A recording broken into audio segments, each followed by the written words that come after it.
Et donc, pour en revenir à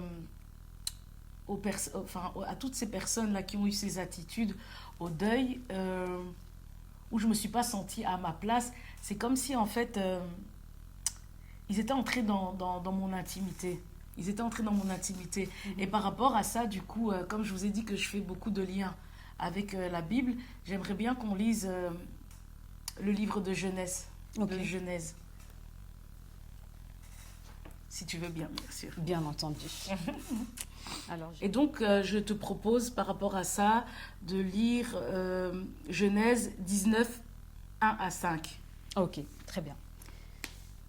Alors, destruction de Sodome et Gomorrhe. Les deux anges arrivèrent à Sodome vers le soir. Lot était assis à la porte de la ville. Quand Lot les vit, il se leva pour aller à leur rencontre et se prosterna le visage contre terre.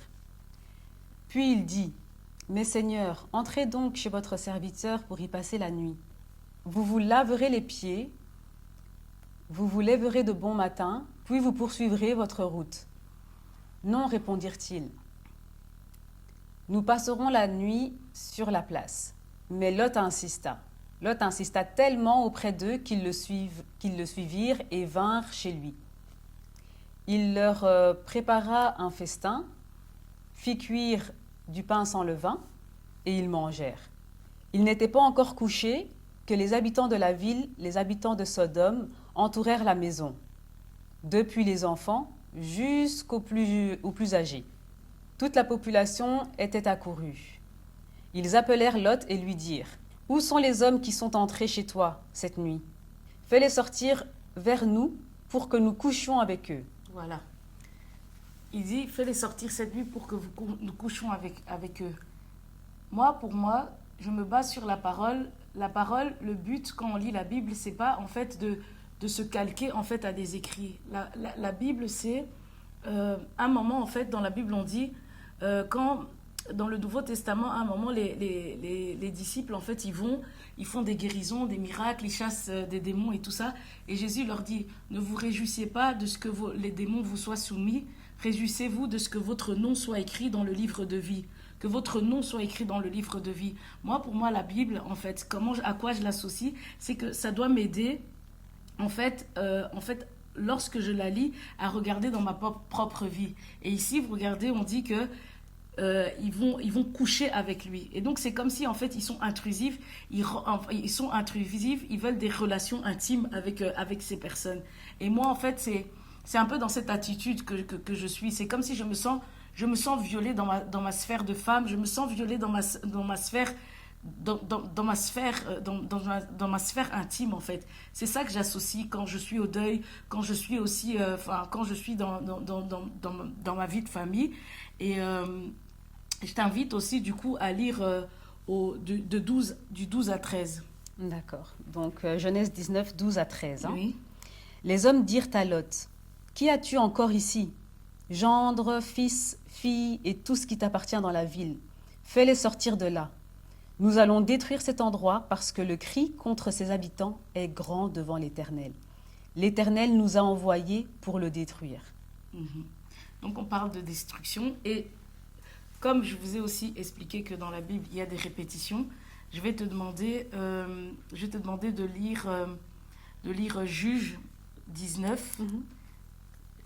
19, 10 à 16 et après on va lire juste des parties du verset.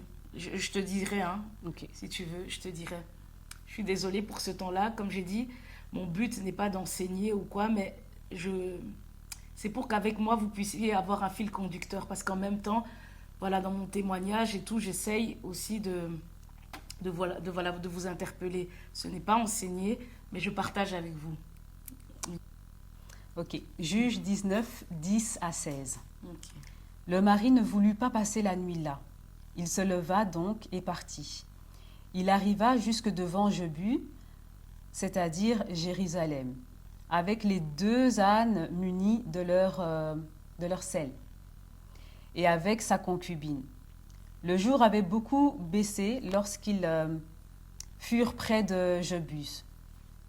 Le serviteur dit alors à son maître, allons, dirigeons-nous vers cette ville des Jébusiens pour y passer la nuit.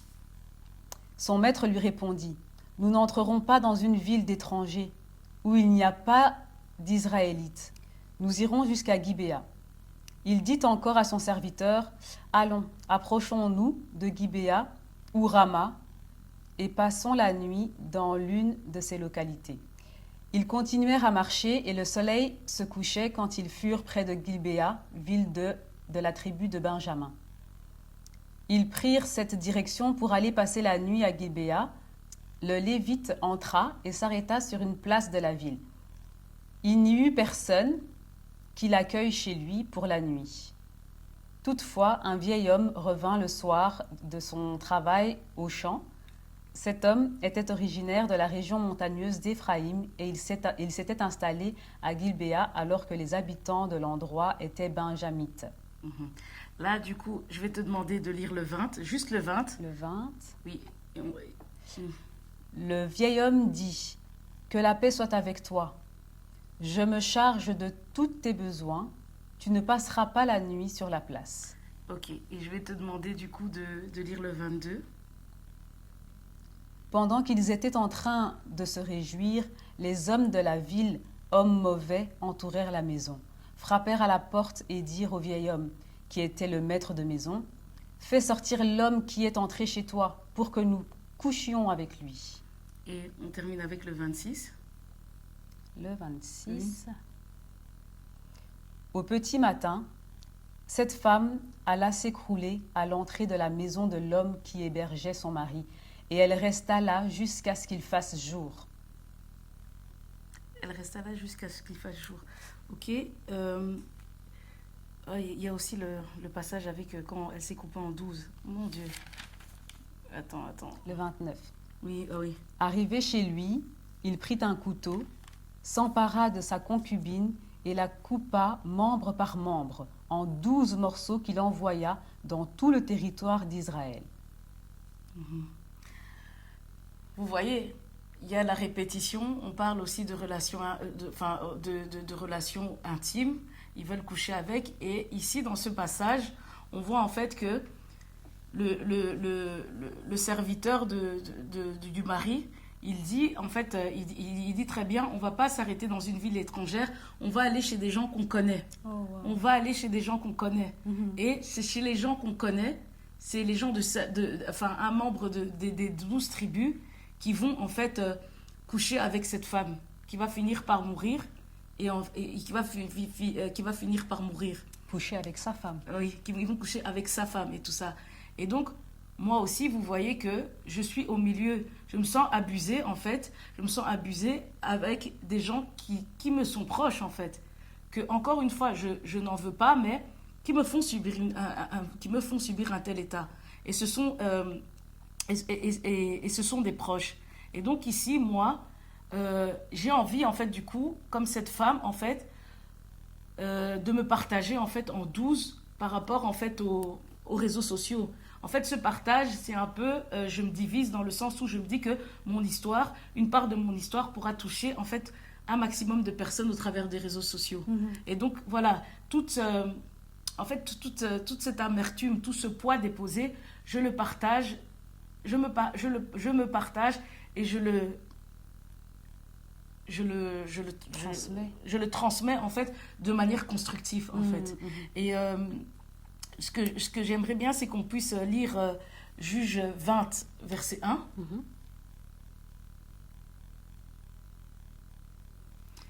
Juge 20 verset 1. Tous les enfants d'Israël sortirent depuis Dan jusqu'à Beersheba et au pays de Galad, et l'assemblée se réunit comme un seul homme devant l'Éternel à Mitzpah. Et le 34. Et le 34 aussi. C'est le juge toujours? Oui, c'est juge 20, verset 34. Ok. Alors, juge 20, 34. 10 000 hommes choisis sur tout Israël arrivèrent devant Gilbéa. Le combat fut rude et les Benjamites ne se doutèrent pas du désastre qu'ils allaient éprouver. Tu vois, en fait, donc à ce moment-là, il coupe en 12, il appelle en fait les 11 autres tribus Et en fait, il les invite, en fait, on dit un truc fort. Ils sortent pour marcher comme un seul homme, comme une seule tribu. Euh, Par rapport à ça, en fait, je me permets en fait de constater aussi que, je ne sais pas si tu as remarqué, ces derniers temps, dans la communauté congolaise, on voit des décès, en veux-tu, en voilà. Il y a des deuils à chaque fois. Effectivement, on Hommes, n'entend femmes que et ça. enfants, on n'en voit que ça, on n'en voit que ça. Et, euh, Par rapport à ça, j'invite en fait à la prise de conscience. Ça veut dire aussi quelque chose. Pourquoi en fait il y a des deuils à répétition et tout ça et tout. Ça demande en fait de faire un travail intérieur. Je sais qu'on parle souvent de délivrance, de cure d'âme et tout ça. Ok, mais tu sais que quand tu ne sais pas que 1 + 1 = 2, c'est-à-dire ton histoire, l'on voudra t'attaquer, lorsqu'on voudra t'attaquer et que tu finis entre quatre planches, ben, avant d'arriver à la tombe et tout ça et tout, ben, tu vas finir tout le temps par retomber. Parce que si tu ne connais pas ton histoire et donc tu ne sais pas que 1 + 1 = 2, c'est avec ton ignorance qu'on finira toujours en fait, on finira toujours par t'attaquer. L'ignorance, c'est aussi un état des ténèbres. Et je l'avais dit en introduction que quand on est dans un état des ténèbres, les personnes ont facile à vous assiéger. Et donc, quand moi je parle de faire un seul homme et de qu'on fasse se réunir comme une tribu, j'appelle en fait à toutes les personnes qui sont dans cet état de difficulté et de souffrance comme moi et qui l'ont été comme mon mari, c'est que voilà, il faut cette prise de conscience avant qu'on en arrive à cette telle attitude en fait. Briser des liens en fait, c'est bien, mais conscientiser nos répétitions et les voir, c'est encore mieux en fait. Bien entendu. Parce qu'en fait, comme je vous ai dit, en fait, la Bible, c'est juste une histoire de maîtrise de soi, de comprendre sa situation, de comprendre son vécu. Et ici, un seul homme, on peut faire allusion à Jésus. Ici, un seul homme, on peut faire allusion à Jésus. Comme je vous ai dit, Jésus, en fait, il vous invite aussi à maîtriser votre histoire. Parce qu'en général, quand on maîtrise son histoire, on gère sa lumière. Moi, mon histoire, je ne la maîtrisais pas. Je pensais que je la maîtrisais, mais en fait, ce n'était pas le cas.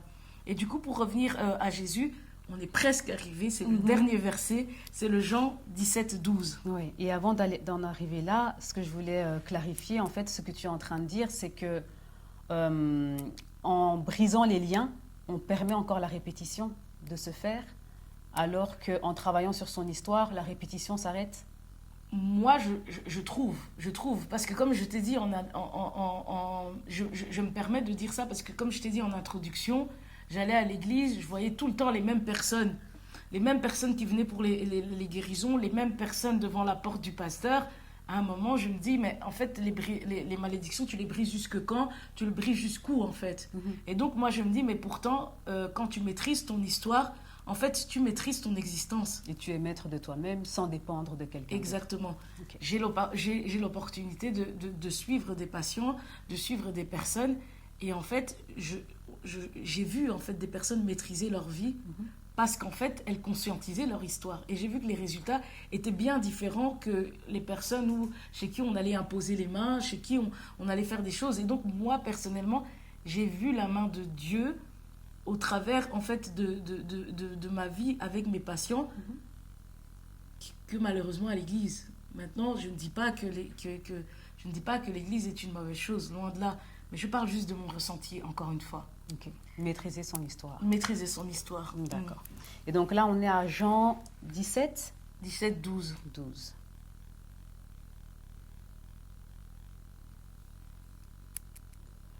Alors, Jean 17, 12. Lorsque j'étais avec eux dans le monde, je les gardais en ton nom. J'ai gardé ceux que tu m'as donnés, et aucun d'eux ne s'est perdu, sinon le fils de perdition, afin que l'écriture fût accomplie. Oui.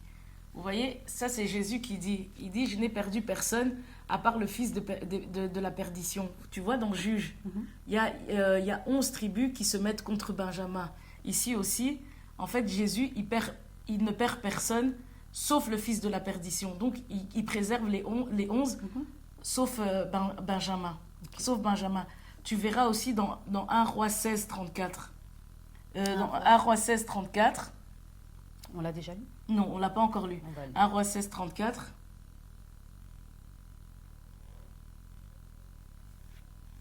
Ah oui, 1 Roi 16, 34.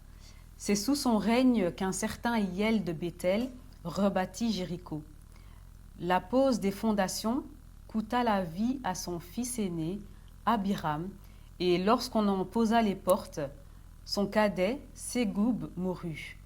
Cela arriva conformément à la parole que l'Éternel avait prononcée par l'intermédiaire de Josué, fils de Nun. Donc voilà, ça c'est une dimension un peu, c'est une dimension un peu spirituelle. C'est une dimension où vous entendez, il crée en fait, il crée les murs de Jéricho avec son fils aîné. Et il fait les portes avec son cadet. Vous entendez en fait comment en fait cette notion de sacrifice. Si on vient aussi à tous les deuils qu'on peut voir dans la communauté, moi personnellement, voilà, ce sont des choses qui, au moment de la mort de mon mari, après coup, c'est des choses qui m'interpellent. C'est des choses qui m'interpellent. Et ici, si on revient en fait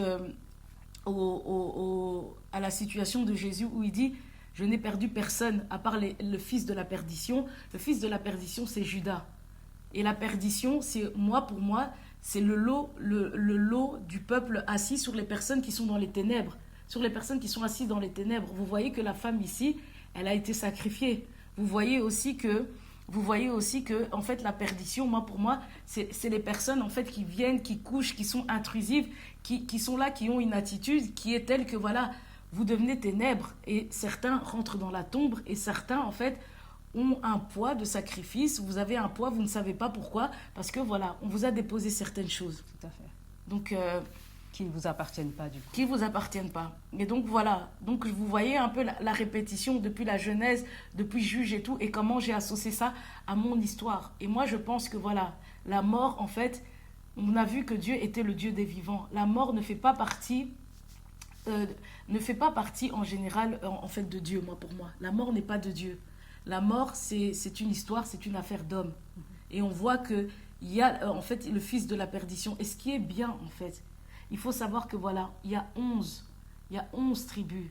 Il y a 11 tribus. Il y a 11 tribus. Et le peuple est beaucoup plus majoritaire. Le peuple des ténèbres est beaucoup plus majoritaire. Et donc si on se lève en prenant conscience de notre histoire, je sais que ces choses vont s'arrêter. Le fils de la perdition est en minorité. Voilà. Le peuple de la perdition est en minorité par rapport au fils de Dieu. Voilà. Okay. On le voit. Okay. 11 tribus qui se lèvent. C'est toujours une personne. Le peuple, donc ça veut dire que le peuple assis sur les ténèbres sont plus nombreux. Les ténèbres sont plus nombreux, mais le peuple, en fait, qui est assis, est beaucoup plus habile par rapport à ce peuple nombreux parce qu'on dort. On dort. Okay. On est comme des os, en fait.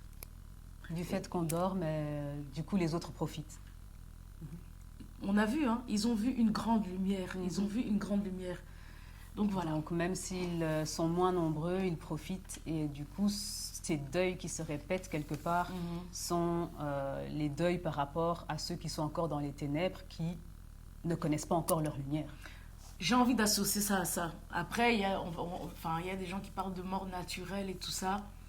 Ça, c'est encore un autre débat. Mais moi, j'ai envie... en fait, quand tu vois les décès à répétition, ça commence à devenir interpellant. Moi, j'ai envie d'y voir une dimension spirituelle, quoi. Et donc, Sodome et Gomorrhe, c'est un peuple. Avec la femme, c'est une tribu qui se met à dos les 11. Et Judas, qui trahit Jésus, égale un des 11, comme les 12 tribus. C'est toujours des proches. Et la meilleure des armes, c'est pas l'attaque, mais c'est la sagesse intérieure révélée. C'est ce que je révèle ici devant vous. Et du coup, en parlant justement de la sagesse intérieure révélée, pour en revenir à ton histoire, quel est le lien entre le sens propre, le sens figuré, le secret et alors quelque part aussi la toute-puissance de ton frère? Sincèrement, c'est dur à dire, mais voilà. À l'âge vers mes 12 ans, en fait, j'ai dévoilé à ma mère un inceste que j'ai vu. Okay. Voilà.